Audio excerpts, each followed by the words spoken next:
McDonald's is the largest restaurant chain in the world, with over 4,000 restaurants spread over 120 countries.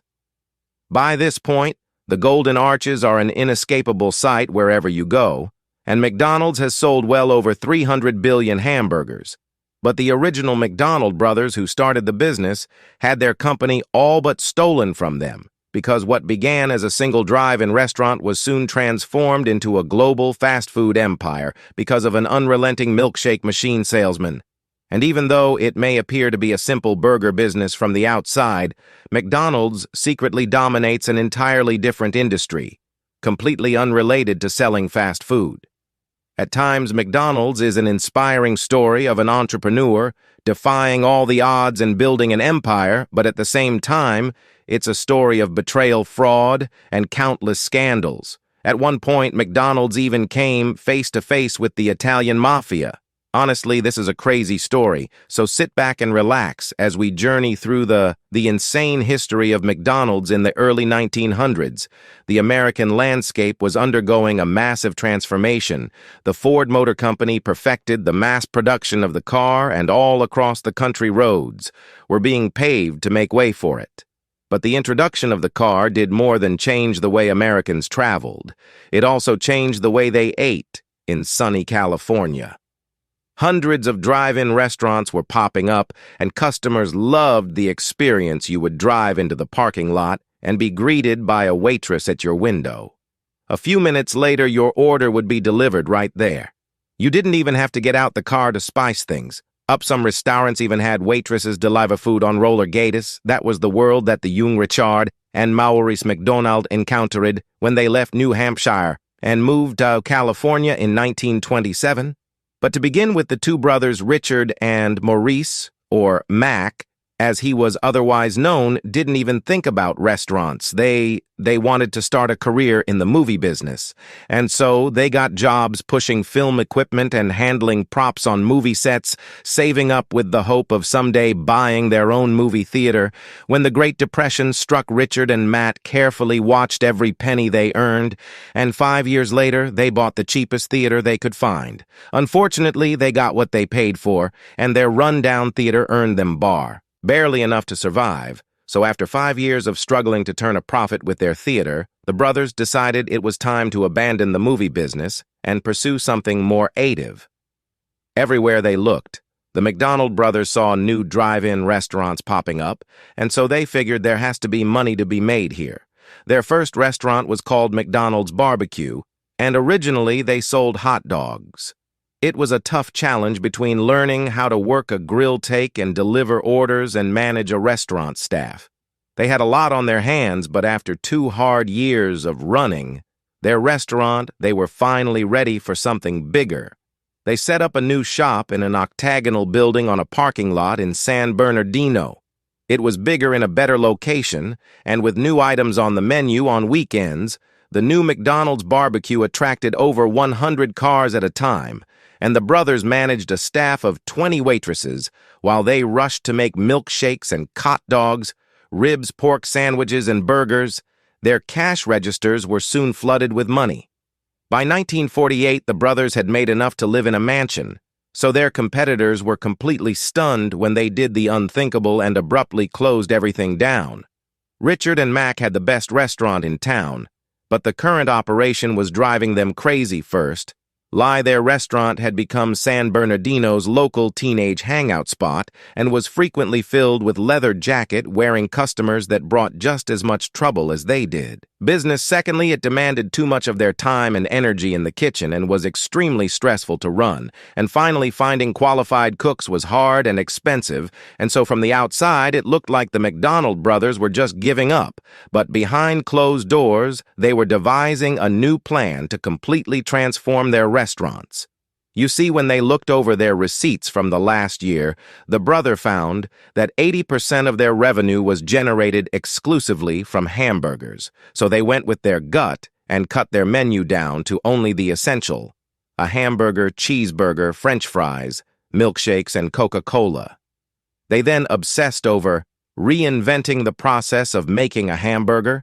The brothers traced the outline of their store on their home tennis courts and experimented with different layouts, measuring and timing every step carefully. When they were done, every step at the burger-making process had been streamlined. For example, instead of having waitresses to serve customers in their cars, customers would order at the window. Another example was having everyone in the kitchen handle only one task. Whether it was working the grill, cooking the fries, packaging the burgers, or taking orders, this meant they didn't need skilled workers to produce quality food.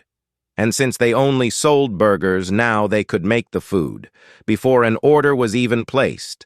The orders got fulfilled in around 15 seconds. They called their new approach the speedy service system, and it produced delicious hamburgers with the same efficiency that Henry Ford's factories produced. Cars, this kind of assembly line. Saint Production was a whole new approach to the restaurant business, but it meant that their restaurant was cleaner, less hectic, and less expensive.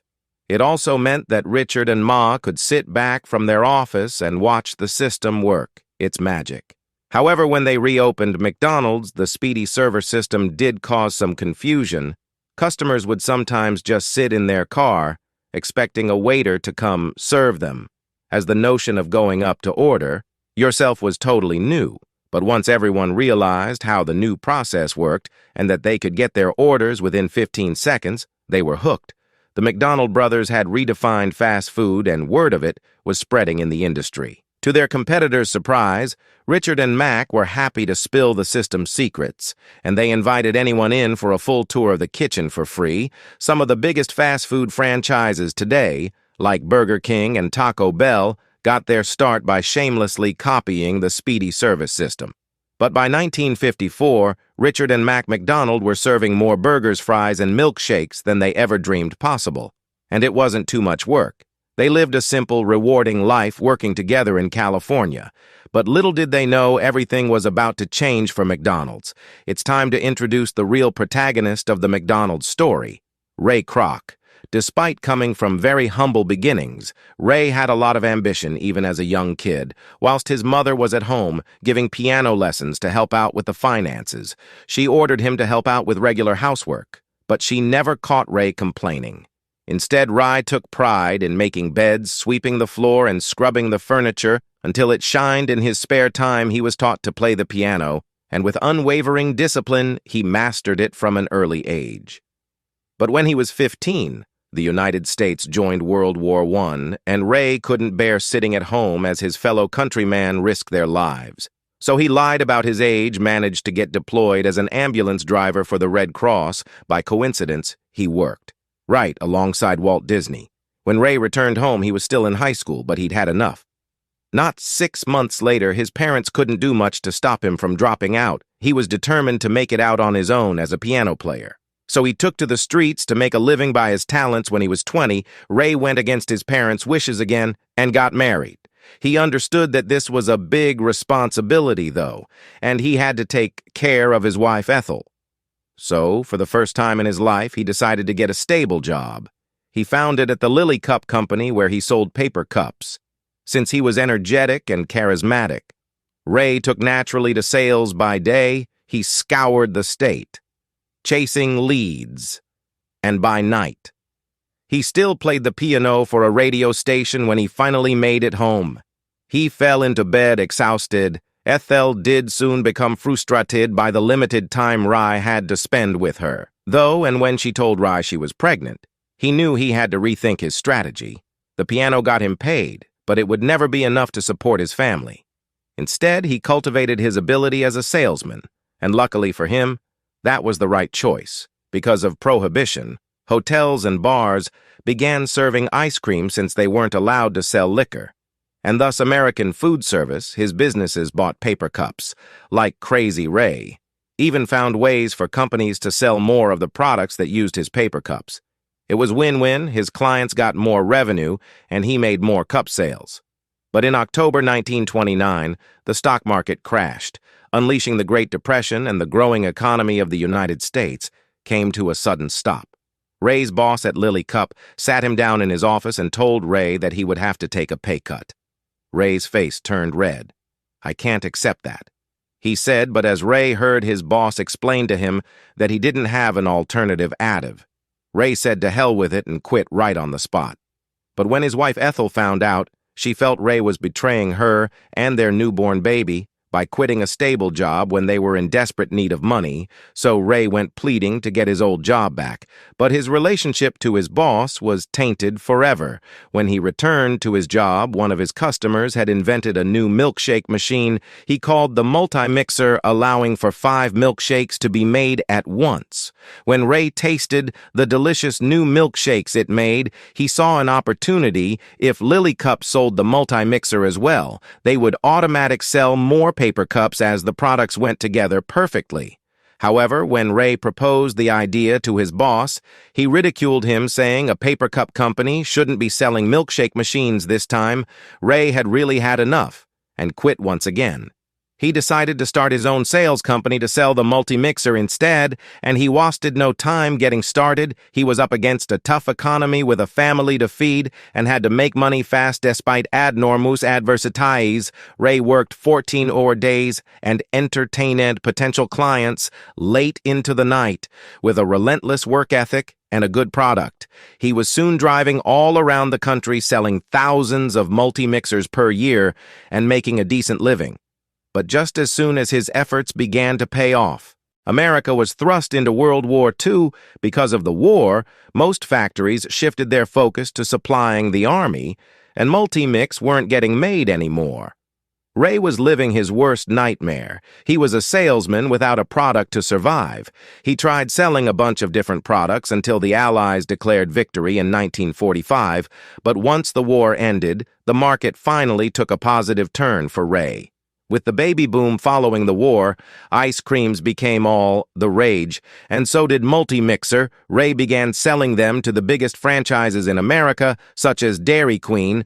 However, this boom also meant that by the 1950s, newer and better products were entering the market, and the multi-mixer was falling out of fashion. If Ray didn't find a winning product soon, he could be in serious financial trouble. But he then noticed something odd in his records. Surely it was a mistake. A tiny restaurant in a remote town 60 miles east of L.A. had ordered a grand total of 8 multi-mixer restaurant, rarely bought more than one. What on earth would they need? 8 for Ray's curiosity was too much for him to handle. He had to see for himself, so he took a trip to San Bernardino, California. Ray arrived early in the morning, but at first glance he was not impressed with McDonald's, but very quickly the parking lot began to get busier and busier. Probably 150 people showed up when Ray paid 15 cents for hamburger and received it almost instantly. He couldn't believe it. Everything was clean. His burger was delicious. New customers came in every minute, and it was a family environment. Ray had never seen anything like it. He introduced himself to the McDonald Brothers, and they told him all about the operation. Ray immediately loved their speedy service system, and he finally understood why they needed 8 multi-mixer to operate. This was the most active and most efficient fast food operation he'd seen in his whole career. The brothers also told Ray that they were looking for a franchising agent, someone to build more McDonald's restaurants like there across the country and find operators to run them. The McDonald brothers enjoyed their simple life running this one store, and so they didn't want to do it themselves, but knew that if more McDonald's restaurants like this one did open, they would also need a lot more multi-mixers. So he told the brothers to call him if they found someone to help them with franchising McDonald's. However, for the next week, Ray had trouble sleeping. His imagination ran wild, as he was tormented by a vision of McDonald's potential. When he sold a multi-mixer, his client used the same one for 10 years. But McDonald's sold hamburgers to thousands of people every day. He knew he somehow had to get involved in this. He called Richard McDonald to ask if they'd found a franchising agent by now. They pattern. So Ray asked, well, what about Music Me? When Ray began franchising McDonald's in 1955, he was 52 years old. He had diabetes arthritis and had lost both his gallbladder and thyroid gland, and still he worked with the same enthusiasm he had when he was only 18, having struck a deal with the McDonald Brothers to help them franchise. Ray was on a mission. to put a McDonald in every corner of America, and so he founded McDonald's System, incorporated a separate entity to the original restaurant that was run by the McDonald Brothers. The contract with the McDonald Brothers stated that Ray's job was to scout new locations, to open new McDonald's stores, and to find restaurant operators to run them. Ray would then train them on how to use the speedy service system and repeat the process with more stores all across the country. The contract also stated that if Ray wanted to make any changes in the store's design or change any part of the speedy service system, he would need to receive written confirmation, signed by both brothers now for every new McDonald's restaurant. Ray opened, he received $950 up front, and the store operator would pay him 1.9% of the revenue the store generated. However, of that 1.9% over a quarter would go to the McDonald Brothers as a royalty payment.